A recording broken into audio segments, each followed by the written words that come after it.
So I'm going to have the tough thing to try to piece together and provide our framework for how we talk about this. And so I like frameworks, I like structure. So it's helpful for us to think about, you guys have embodied what it means to be active, playful learning all this morning. So as Kathy mentioned earlier, we really have these three components of the APL model. It's on the poster in the back. It embodies everything we do. So the idea of community values. I don't think you can have meaningful learning without embracing the community values. And so to me, this is essential in the bedrock of what we do. So everything we do with APL is getting to know that community, getting to know that school, getting to know that child at every level to be able to integrate those pieces. And then the other two pieces we bring in is the how of learning and the what of learning. So I'm going to, because we're running short on time, I'm going to switch this order up a little bit. I'm going to go back to this slide. And I want to just ask everyone in the room, just a couple people volunteering, if you could have one dream or aspiration. So I'm pulling back to what Carol did with her school at the very beginning, putting the Post-it notes on the walls. If you could have one thing you would hope for students, if you could teach a student that would leave your classroom, what would that one thing be you would want for your students? Anyone? Yeah, Cheryl? Memories. Memories. So you want them to have positive memories of the experience. So they actually liked being there. Good. Sophia? I want them to know themselves as a learner.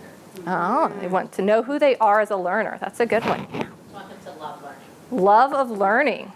Believe in themselves as a learner. Yeah, believe in themselves as a learner. Elias? Connections between their home and their classroom. Yeah, connections between home and their classroom. So I think it's always good, I know it's a cliche saying, and I do it all the time with my student teachers, is we always begin with the end in mind, right?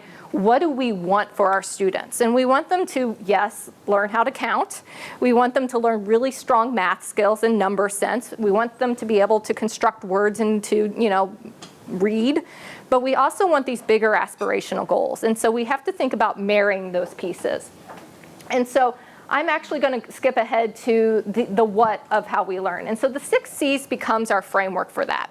We know that we want our students to learn math. We know that they've got their curriculum for reading. Hopefully, sometimes they can then do some science and social studies as well. That's fundamental. That's that cultural component, that you can't have that without anything else. But we also want to build these broader set of skills. I used to call these domain general skills. People call these non-cognitive skills. There's all these broad terms for this idea. But these are transferable skills. No matter what the content is, if I bring these skills to the table, I can be better and be more successful as a human being in our society. Because that's what we want, right? We want kids to be successful in their lives. So the first one is collaboration. You guys have demonstrated that. Everybody knows what collaboration is. This is very key to all we want to do. The next one is communication. So it's ability of Bo saying to me that he can build some time seeing it and communicating very effectively with me to say, I want your E. That's very clearly done. But it's more than that. It's not just thinking about me doing it myself or doing parallel play or doing things that everybody's in their desk, but really thinking about how do we build that together. And I like that analogy of building a joint story. It's the joint Scrabble board even that we all built together. Content is essential, right? We need to have kids learn math. We need to have them learn how to read. But it's more than just moving beyond basic skills. It's about building networks of knowledge. If you've ever heard this, I always use this term, that knowledge is constructed over time. And so the idea of how do things build together? How do we create these webs of thinking of the brain and one neuron's connected to another? It's not things in isolation, but it's building depth of knowledge.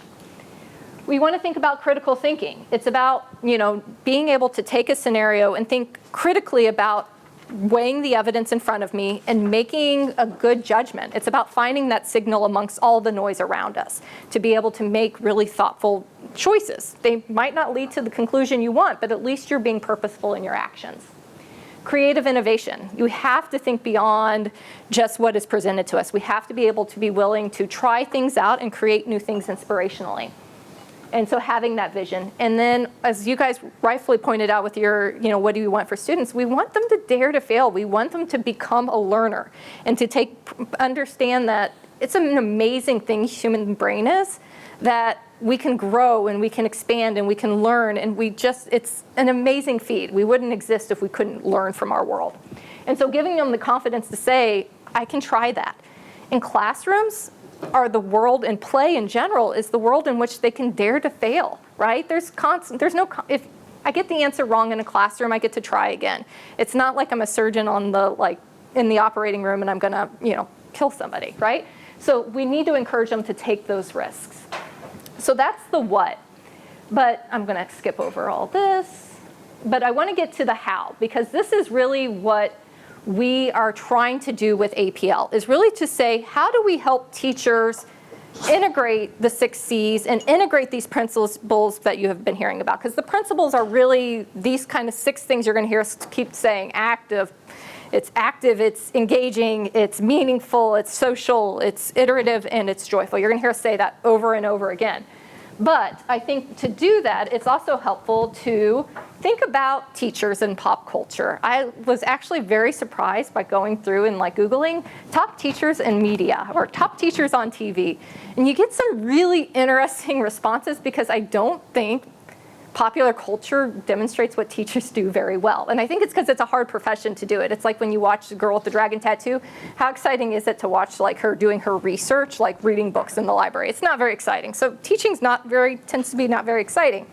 So I'm going to show some examples of great teachers, and I'm going to start with maybe not so great. I'm going to start with one because we're in Chicago.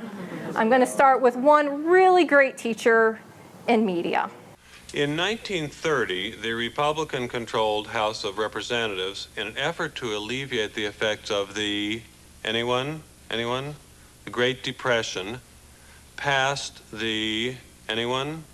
A tariff bill, the Hawley-Smoot Tariff Act, which, anyone, raised or lowered? Raised tariffs in an effort to collect more revenue for the federal government. Did it work? Anyone? Anyone know the effects? It did not work, and the United States sank deeper into the Great Depression.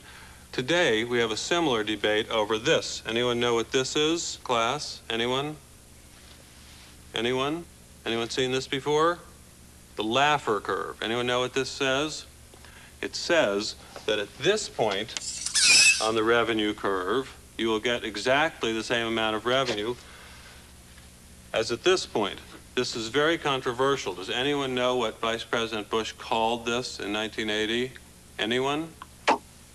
Something DOO economics. Voodoo economics, everyone. Come on. Okay, so let's take that as an example. What within that example, which is such a great one when I look out on the sound of Chicago right now, what did you see in that probably was hopefully the antithesis of what we're trying to do here? Anyone? All teacher talk. All teacher talk. Good. No engagement. Boring. It was boring, yeah. Not socially interactive. Never even paused. Oh my God, the thing I hate most is teaching a class and you have that pregnant pause where you're just somebody please say something. It's hard. It is really hard, which is really great because when they're little, they're willing to talk. Might not be on topic and you might have to do, okay. So that's kind of what we traditionally think of. So now I'm going to give another example, if I can actually, I'm going to do this, Molly. Good morrow. Oh boy. Well, what is all this strange garb you adorn? Are you trappers from the Canadian provinces? Are you here to sell your beavers? Who are you? The 64 pence question. I crossed the Delaware during the Revolutionary War. I spent a brutal winter in Valley Forge. Who am I? I have no idea. I swear I don't know who this man is. I'm George Washington, of course. Our syllabus says we're supposed to cover Native Americans on the eve of colonization.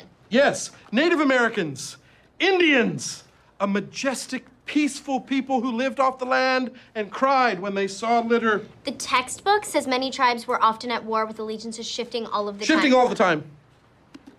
So were the Indians friends with the colonists or not? Ah, yes. I know one Indian who was friends with a construction worker, biker, and traffic cop.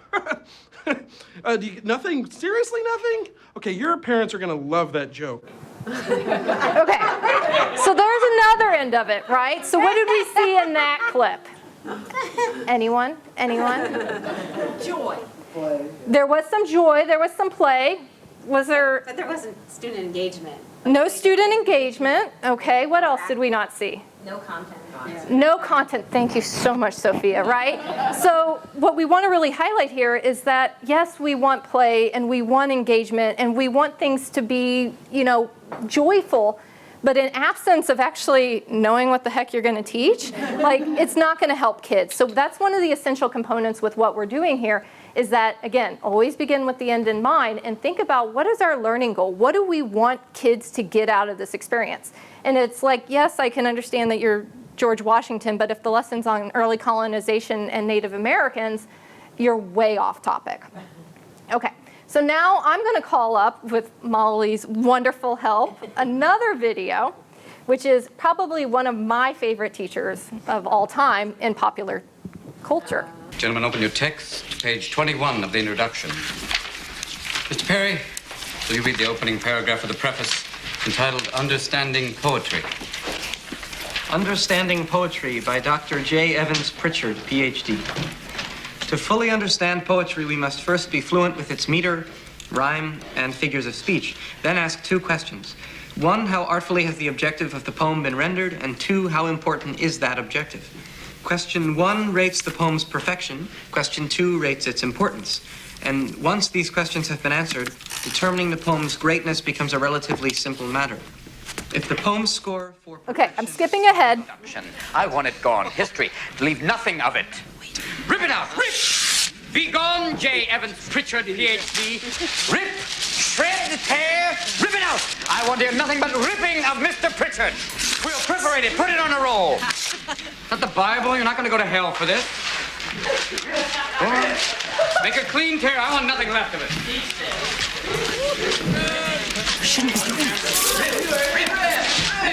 Rip it out, rip!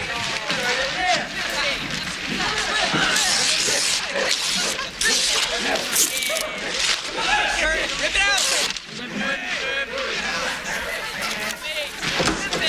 What the hell is going on here? I don't hear enough rips. Mr. Keating, Mr. McAllister. I'm sorry. I didn't know you were here. I am.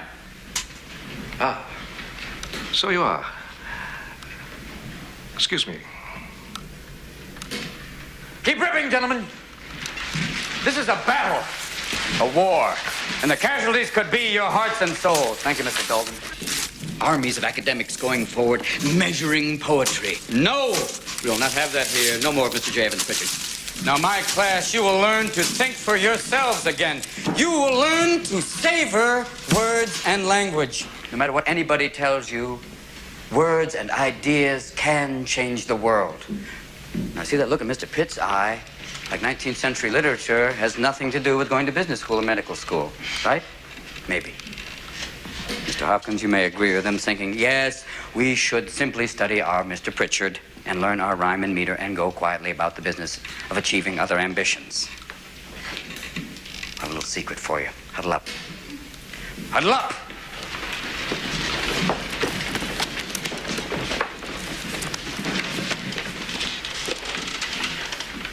We don't read and write poetry because it's cute. We read and write poetry because we are members of the human race. And the human race is filled with passion. And medicine, law, business, engineering, these are noble pursuits and necessary to sustain life. But poetry, beauty, romance, love, these are what we stay alive for. To quote from Whitman. Okay, so what did we see with the great Robin Williams here? He had the goal in mind. He had the goal in mind. Good. What else did we see? Active engagement. Active engagement, yeah. Anything else? Meaningful. You want to explain? What do you think, Taylor? I guess he's setting the stage for like why the class, like it just goes back to the way it's all the next time. Yeah, it's bigger than just memorizing meter, right? Yeah. Susan? One thing that stood out to me was that it was surprising to the students. It wasn't the ordinary. There was a novelty there that was engaging. It's trusting your students. To me, that's the biggest one. Like, I trust you to be more than just memorizing, that I'm giving this agency over to you, that something like, okay, trust me, I don't read poetry.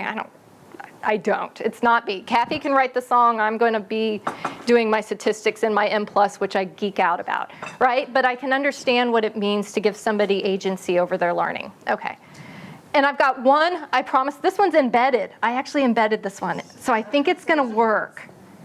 Yeah, that one. So this one's got multiple parts. Thank you to my great husband for downloading this for me so that I could do this.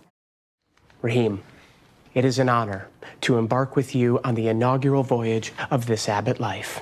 Producer Gregory and I, Mr. Reddy, we understand that the world needs your stories.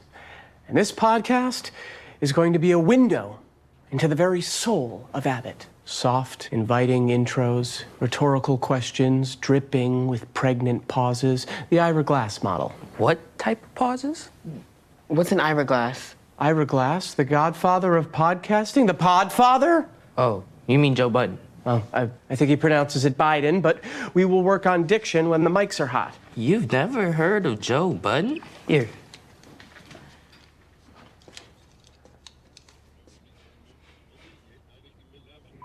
Whoa, okay. I'm not sure how Mr. Budden's mother would feel about that podcast. Anyways, here's something to go off of for episode 1. But, make it your own. Wherever the story takes you, go there. Okay, that's where I'm supposed to pause it. Okay, what did we see there? Yeah, Andy? Disconnect from students' experiences and interests. Yeah? Elias? It could potentially be active and engaging and creative because it was disconnected. Oh, I'm sorry, you want me to use the mics. I am a terrible, terrible moderator.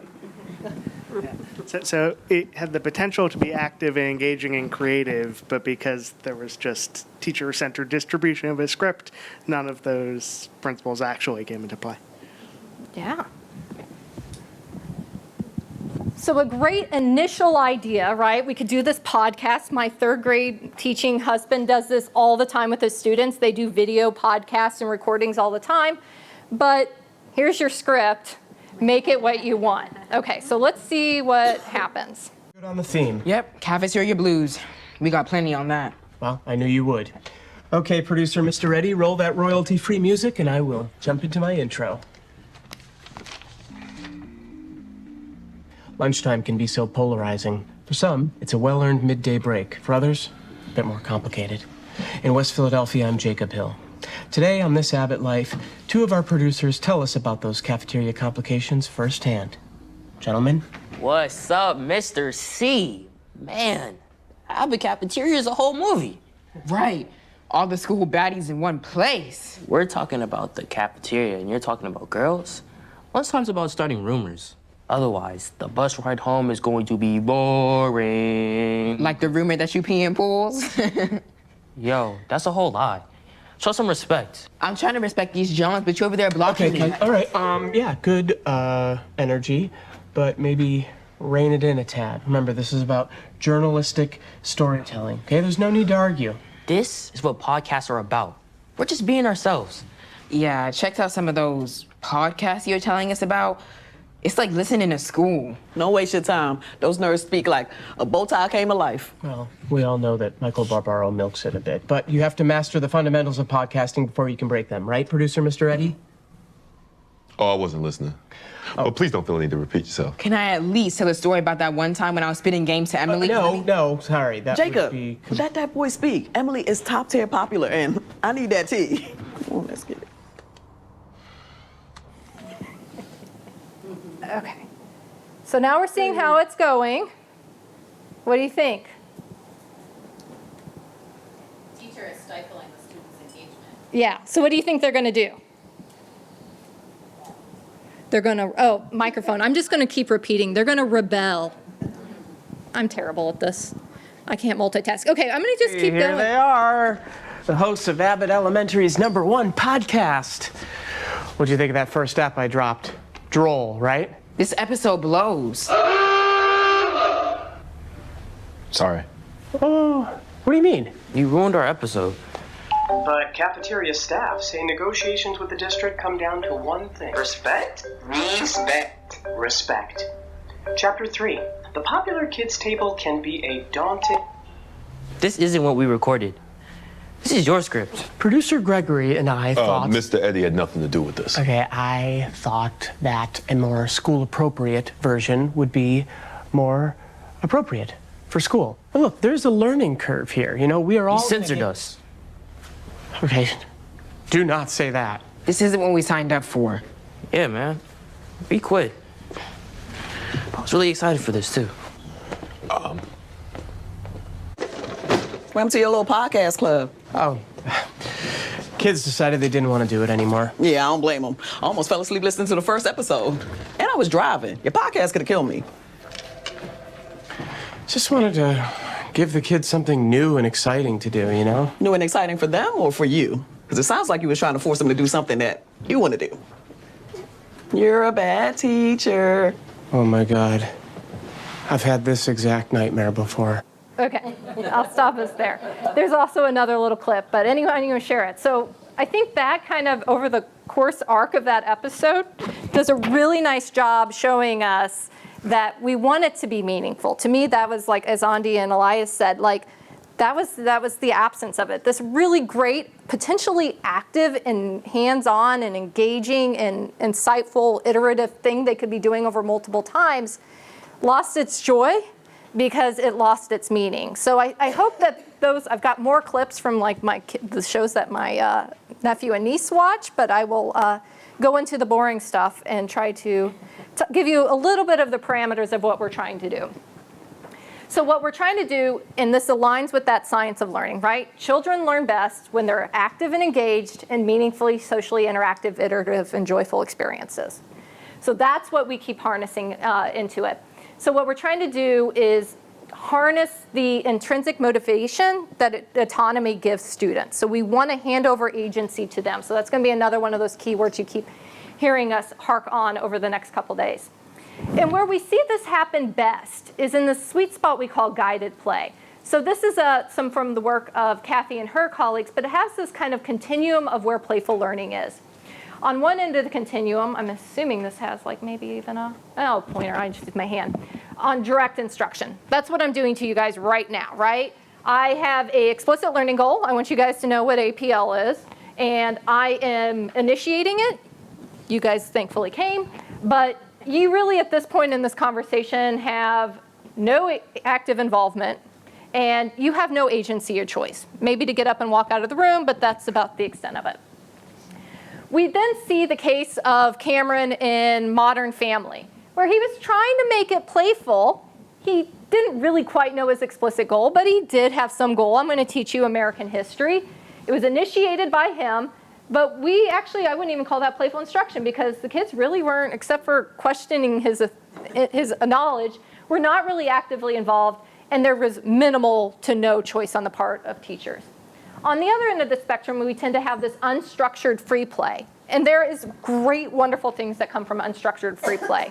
But I'm thinking about the example, if I just threw the Legos out on the table and said, do whatever you want. What are you going to get? Are we all going to be doing the same thing, trying to achieve the same goal or not? And so free play is great for supporting students' collaboration and working together and social problem solving. But it doesn't have that explicit learning goal we want for our teacher. It tends to be initiated by the child, but it does have two great things that we really want to hearken into put into our teaching in general, which is active involvement and agency and choice. So what we're trying to do is hit this sweet spot of saying, okay, teacher's setting an explicit learning goal. She knows what she wants her students to learn. It could be learning, how to decompose numbers up to 20.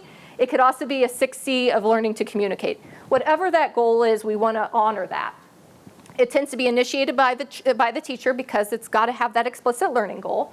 But the thing that's really great is we're trying to increase the amount that children can be actively involved in that learning.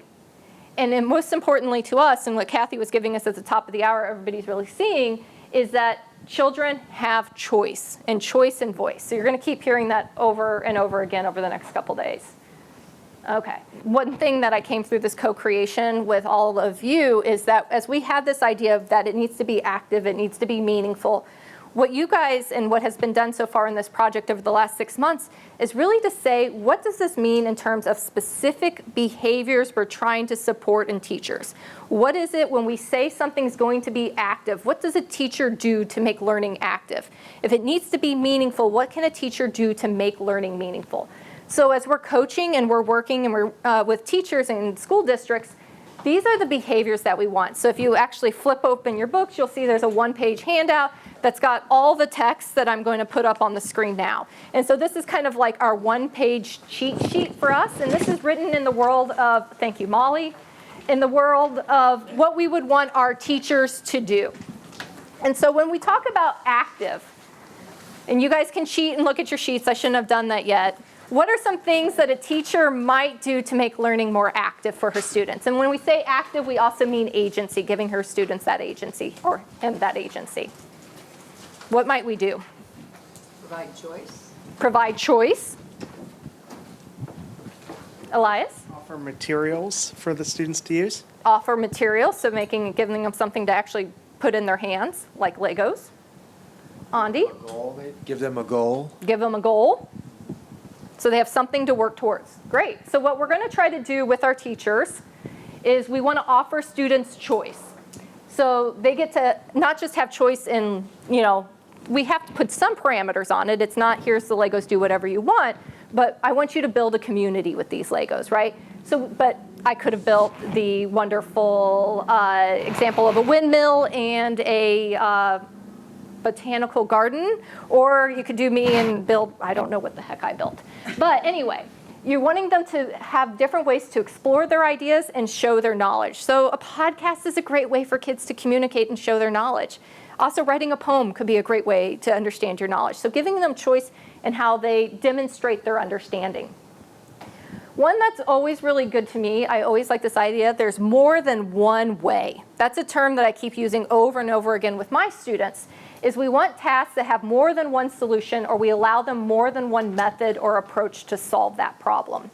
So math, which is going to be our vehicle, and we'll talk a lot more about that tomorrow, is our way. And math is great because it's about number sense. There's a lot of ways in which I could get to 20, right? So we had to figure out what was half of our Lego blocks, right? So I counted mine, I had 11, then we added in Susan's 9. Like, I can construct number in a lot of different ways, and I can decompose it in a lot of different ways. So it's a great vehicle to say that there's more than one solution to this problem. And maybe there's a right solution I'm looking for, but the more that I make it open-ended and ask a question in an open-ended way, the more that agency gets to come through. We also need to make sure that we support our teachers then to provide individualized support and instruction to help students to meet them where they are. One great thing about when you give agency to kids, it allows for differentiation. When a child gets to say how they construct and demonstrate their knowledge, that allows them to have a different solution than somebody else. And that is what differentiated instruction is all about. And as Andy said, this is a great one, have students set goals. So part of agency is owning and having accountability to yourself. I've got a goal, I'm trying to reach it, and that I'm accountable to that goal and to myself for that goal. So we want them to work on that process of developing plans and reflecting on their progress. Okay. Next is we want them to be engaged. And so this really goes to the point of the materials, right? So that I'll get there. Yeah, hands-on. I'm just going to put them all up. There we go. We mentioned hands-on tools. One great way to get children engaged in an activity is making it hands-on and minds-on. So we talk about that in terms of hands-on tools, manipulatives, whatever you want to call these. But the more that you give somebody a way to actually actively engage in a material, the better. So not just me doing the Scrabble on the board, but you actually physically being able to do that Scrabble on the floor with me. We also want them to be minds-on. So allowing for discussion. So Ben Stein, not great, right? Anybody? Didn't even give anybody time to give an answer, just rolled into the answer for them, right? We want to pause. We want to give open, and we want to be able to facilitate and create and support our teachers to ask good open-ended and inferential questions to actually have discussions where students actually contribute to the conversation as much as the teacher. And this is not easy because, I mean, teachers, some of our data, teachers are spending about 75% of the time talking. Kids don't get that many opportunities in typical classrooms to talk. And then another one that's really important is, and one easy thing we can really help teachers do is move away from the whole group instruction.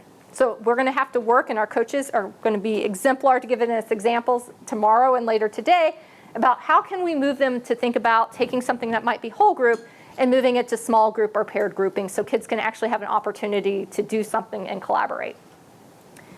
And then we want it to be meaningful. So ways, you guys all nailed this with the video examples. Just we've got to find ways to help our teachers incorporate students' interests and lives outside of the classroom into the classroom. So we'll work with teachers to do that. We want teachers to actually explain the purpose of what they're learning. For learning to be meaningful, I actually have to care about this. Right, the students on poetry, why do I care about poetry? What importance does this have for my life? Well, we need them to know. And we got to have them, one way you can even do that is ask the students to tell you why this might be useful information for themselves. So we're going to help our teachers do that. We want to also help our teachers allow students to contribute to the classroom environment. So ways in which you can display work, reflect the meaningful values of your students. This can be like every week having a different student talk about their lives. I heard about a great example in Boston Public Schools, who I've been talking a lot with about our work and are very interested in math because they're not doing anything in math for playful learning right now, but they do it really well in literacy.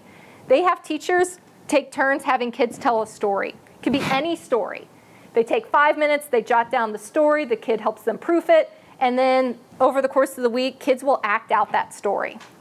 So it's a way to make the learning really meaningful. So the kids are actually constructing the story, teachers writing it down because these are mostly kindergarten and first grade classrooms, and then they're acting it out. So there's more than one way. It's not just putting pictures of our best work on the wall, but it's a way to actually contribute to the curriculum of the classroom. Social. This one I think is probably the easiest, but very difficult to get done. We want to encourage students to actually talk to each other. Have you ever heard ask three before me? Does any teacher use that? And I got my teachers nodding, right? All my teachers will say that to a student. Ask 3 before you ask me. So they have to ask a friend, 3 friends in the classroom for a solution or help before they can go to the teacher. Something as simple as these kind of little routines can be very helpful for encouraging a community of collaboration amongst students. We want to provide kids tasks where they must work together. Kathy could have just said, okay, here's make your own little Scrabble board, here's your letters. Or she could have said, everybody gets 2 letters and we have to build it together. We want to support the development of pro-social behaviors. So a lot of this is just creating a community and a culture of learning amongst our students. So we will, and maybe have to, depending on the teacher and where he or she is, we might have to support the development of these kind of pro-social behaviors. What does it mean to share? What does it mean to collaborate? What does it mean to not talk and actually listen to somebody else talk for a minute and a half? Really hard. Iterative. We want to encourage our teachers, and this is one that's built into most curriculum. So this one's actually probably pretty easy to do. But we want them to revisit prior learning. With iterative, it's really important for them to be able to understand where one thing I learned connects to another. How did I learn? Why did learning how to one-to-one correspondence contribute to my ability to do 2-digit addition, right? What is that continuum? We needed to support our teachers, and this is really hard to do, but we need to support our teachers to ask and be responsive to open-ended questions. It's really hard to ask a good open-ended question. We tend to we'll ask questions, but they'll have a predetermined answer. Anybody? Anybody? DOO, voodoo, I had one solution for you, right? Just because I said, what is this? Yes, that's a question, it's open-ended. You've got to define one solution. So how do we ask those good questions? And Debbie is going to give some really good ones tomorrow that I'm going to steal from my own class about things that they do in their math work, really good open-ended questions to help support inferential thinking. We want to engage students in experimentation and exploration. So we want to think about ways in which we can construct problems for kids to solve. And that's another tool that my teachers use that I go and visit do a lot of, right? They frame things in terms of problems to be solved. It's not here's your homework, here's your worksheet. It's we've got this problem, we're going to solve it. How do we know if Cheryl is taller than Kim? How might we figure that out? Who's taller? Right? That's a problem to be solved. And then lastly, joyful, which I hope becomes, if you do all the things up to this, we should be producing joyful learning, but not necessarily. But so we want to teach teachers to model excitement for learning. How great is the human mind that we get to learn these things? And I can get passionate about something, be it dinosaurs or the American Revolution, and I can learn more about that thing. And when you get a kid who's an expert at something and you build into their expertise, how wonderful is that? I was visiting a Boston public school, had this great discussion with, they were second graders, and they were reading this book about two grandmothers who had come together, and their granddaughter was translating between them. One grandmother was from the US, the other one was from Japan, and they were talking about a shared memory of the bombing of Hiroshima. And the daughter's translating. And in the middle of this, where you've got 4 adults in suits walking around, the teacher facilitated the best conversation when a kid asked, "Why is there war?" And one little boy chimed up, and he's like, "Oh, I know all about this." And so he explained what a nuclear bomb was to the kids because he was really interested in this. And so she took the time and honored him explaining a very difficult concept to his peers about hundreds of thousands of people were killed, innocent people were killed when this happened. And he explained it to them. And then the kids were having a conversation about war, and the teacher honored it and gave them all this time to have a very difficult conversation.